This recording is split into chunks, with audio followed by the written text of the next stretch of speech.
Life can be tough. Life can be stressful.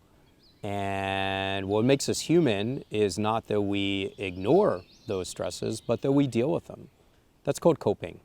When it comes to raising our kids and raising our kids to be resilient, one of the most important things that we can do is to try to equip them with a wide repertoire of positive coping strategies so that when life gets tough, and it will, they're going to do things that are positive rather than kind of go down that slippery slope of easy, quick fixes that feel good for a moment, but that can really harm us.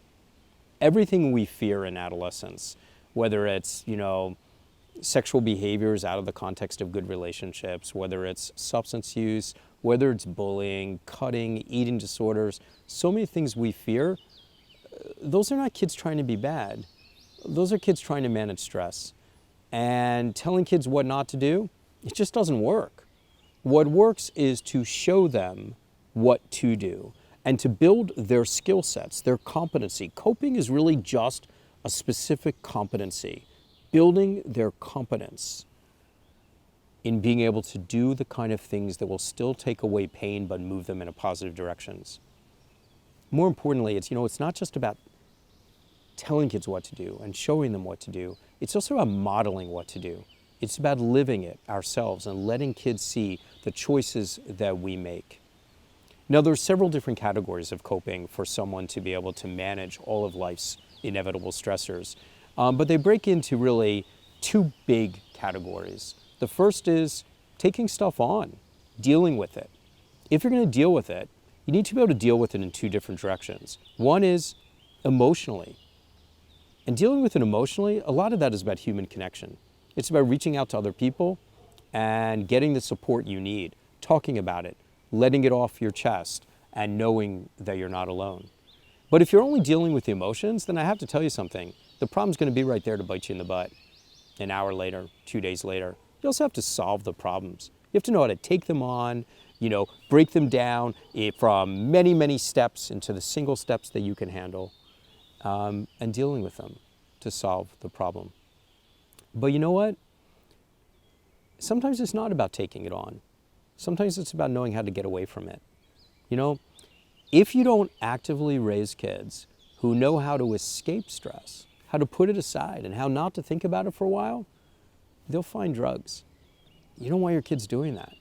You want them to know other ways to be able to escape from stress. And then the other thing that we really want to do is we want kids to build the kind of bodies that can manage stress. That means that they know how to sleep, they know how to eat, they know how to exercise, and they know how to relax. When do we begin with this stress management stuff? Today. Today's the day we begin. If you have a little child, teach them. Give them opportunities to learn how they can feel better by doing things that are actually quite healthy.